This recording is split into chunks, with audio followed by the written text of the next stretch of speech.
Hello, আপনি কে বলছেন? ওমা, ফোন তো আপনি করলেন।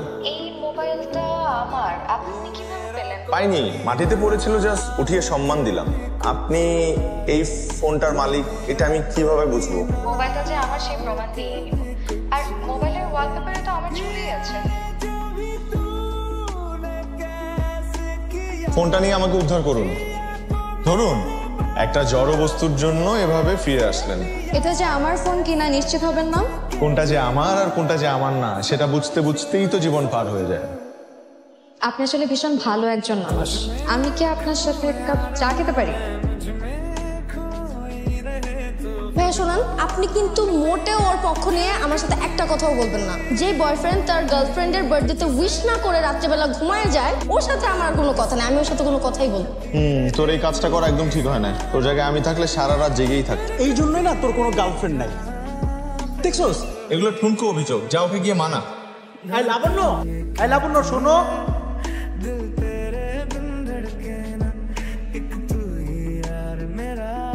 কেমন আছেন? ভালো। আপনি এখানে? এক বন্ধুর সাথে আসছিলাম। ও হচ্ছে গার্লফ্রেন্ড সামলাতে আসছে। পোলাপাইনের যে সাহস, নিজেকে সামলাতে পারে না, কিন্তু গার্লফ্রেন্ড সামলানোর মতো দুঃসাহস দেখাতে কার্পণ্য করে না। আপনি তো মনে হয় এসব খুব ভালো সামলাতে পারেন। আমি এই দুঃসাহস দেখানোর সুযোগ পাইনি বা করিনি, দেখি আমি আজকে সিঙ্গেল। আচ্ছা, আপনাকে দেখলে বা আপনার ব্যবহারে তো একবারও মনে হয়নি। Very bad. কাউকে দেখে এরকম জাজ করা উচিত না কিন্তু। আসি তাহলে। হ্যাঁ হ্যাঁ, ঠিক আছে, থ্যাংক ইউ। শুনুন, জি। আপনি তো মনে হয় আমার কাছে একটা ট্রিট পান। চলুন আজকে আপনাকে তেহারি ট্রিটটা দিয়েই ফেলি।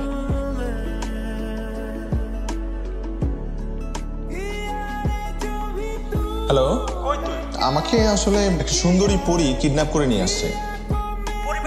কেন, তুই ছোটবেলায় পরীর গল্প শুনিস নাই?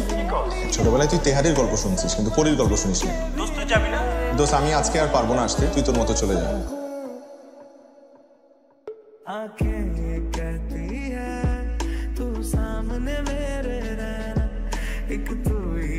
সময় বয়ে যেতে থাকলো, আমাদের কথা বলাটা বেড়ে গেল দিনকে দিন। মন ভালো বা খারাপ হলেই আমাকে জানাতে নিলেন, আমিও জানাতাম। তবে বুঝতে পারছিলাম একে অপরের প্রতি টানটা বেড়ে চলেছে, শুধু মুখের ভাষায় প্রকাশ করা হচ্ছে না।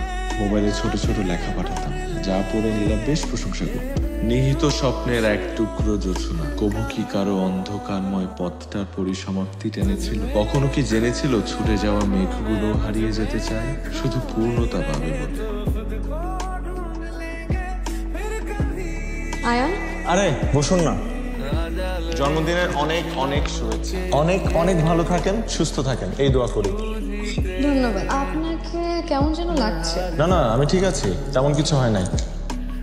আপনার তো গায়ে জ্বর, এত জ্বর নিয়ে বের হয়েছেন কেন আপনি? এই দিনটা তো প্রতিদিন আসবে না, আর আমি শুনেছি যে পছন্দের মানুষের কাছাকাছি থাকলে নাকি জ্বরও পালিয়ে যায়।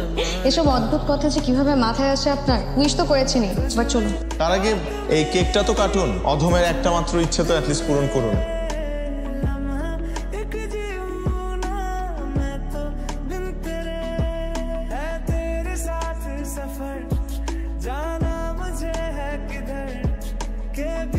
আয়ান আমার বাসায় বিয়ের জন্য চাপ দিচ্ছে। কোথায় কোন আমেরিকার প্রবাসী ছেলে ডাক্তার রিয়াপুর বিয়েতে দেখে পছন্দ করেছে।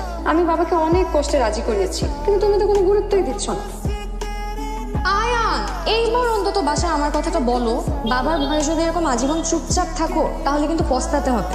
ঠিক আছে, শুধু একটু সাহস সঞ্চয় করছি, আমি আজকেই বলবো। মনে থাকে জানো, আজকেই বলবা। আজকেই বলবো। ভয় যে কেন পাও তুমি? বাবা, মানে আমি এত আমতা করছিস কেন? তুই তো একটা পুরুষ ছেলে, না? পুরুষের মতো বোল্ড হ। না বাবা, কিছু বলবো না, এমনি আসছিলাম। হ্যালো, বাসা জানিয়েছো? না এখনো জানাতে পারিনি, তবে জানাবো। তুমি কি চাও? আমি সেই ডাক্তারকে বিয়ে করে আমেরিকা চলে যাই? চাইলে বলতে পারো। না, আমি এটা কেন চাইবো? আমি তোমাকে প্রচন্ড ভালোবাসি। এখন আমি কিভাবে নির্লজ্জের মতো বড় ভাইয়ের বিয়ের আগে নিজের বিয়ের কথা বলি বলো? তুমি কি বলবে আমি জানি না, কিন্তু বাসায় না জানানো অবধি তুমি আমার সাথে কোনো প্রকার যোগাযোগ করবে না। ফোন রাখি। মা ব্যস্ত? না রে, কিছু বলবি? হ্যাঁ, তোমাকে একজনের ছবি দেখাবো। ছবি? কার ছবি? মাশাআল্লাহ, আমার ছেলের পছন্দ আছে বলতে হবে। মা, এখন তোমাদের ওর বাসায় যেতে হবে। এখন মানে তোর বড় ভাইয়েরই তো বিয়ে হয়নি। মা, ওর বিয়ের জন্য বাড়ি থেকে খুব প্রেসার দিচ্ছে, তুমি প্লিজ একটু ম্যানেজ করো না।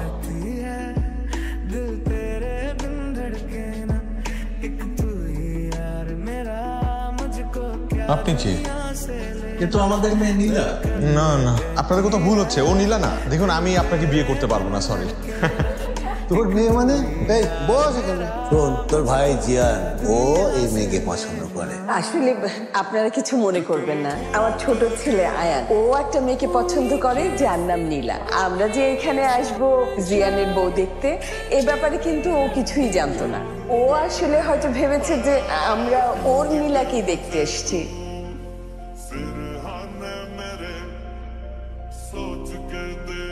হ্যালো, অনেক বড় ঝামেলা হয়ে গেছে নীলা। এতক্ষণে ফোন দেওয়ার সময় হলো তোর? এদিকে যে আমি সবাইকে অপেক্ষায় রেখেছি, এতবার তোকে ফোন দিলাম তুই ফোন রিসিভ করিস নাই। আমার বাবা তোকে এতবার কল দিল তুই ফোন রিসিভ করিস নাই। ওটা আঙ্কেলের নাম্বার? শোন, তোকে আমি বিয়ে করব না। তোকে সামনে আমি পেয়ে নিই, তোর পিঠে চামড়া বের করে আমি আমার হাজবেন্ডের ওয়ালেট বানাবো। নীলা নীলা নীলা, আমার কথাটা একটু শোনো। এখানে অনেক বড় একটা ঝামেলা হয়ে গেছে। আমি অন্য নীলার বাসায় চলে আসছি। যে নীলা তুমি না, মানে আমার বড় ভাই আরেক নীলাকে পছন্দ করে। আমি ভেবেছিলাম যে এই নীলা তুমি নীলা। নীলা, আমাকে মাফ করে দাও প্লিজ। তুই থাক তোর ভুল নিয়ে। তুই ফাইজলামি করছিস এখন আমার সাথে। আর হাফেজ, তুই আমাকে আর ফোন দিবি না। ফোন দিবি না আমাকে, খবরদার। নীলা,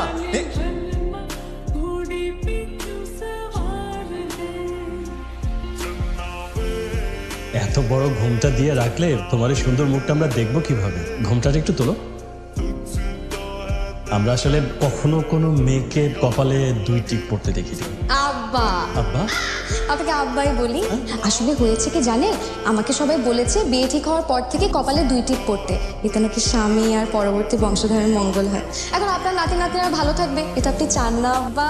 ঠিক আছে তোমার কথা, বাট আমি ডিউকের ভাই আর আমার ওয়াইফ। নীলা, কি চাতা বলছিস? অব হতে যাবে কেন? তোর পাত্রের বড় ভাই। আপনার লজ্জা করে না? বয়স্ক একজন লোক এত ছোট একটা মেয়েকে বিয়ে করতে আসছেন। আপনারা কি শুরু করছেন? আমি পাত্র না, আর পাত্রের বাবাও না। ভাই সাহেব, আপনারা? সরি, আমাদের আসতে একটু দেরি হয়ে গেল। আপনাদের দেরি থেকে তো সবকিছু গুবলেট হয়ে গেছে। সরি বাবা। ইটস ওকে আঙ্কেল, কোনো সমস্যা নেই। এই চল।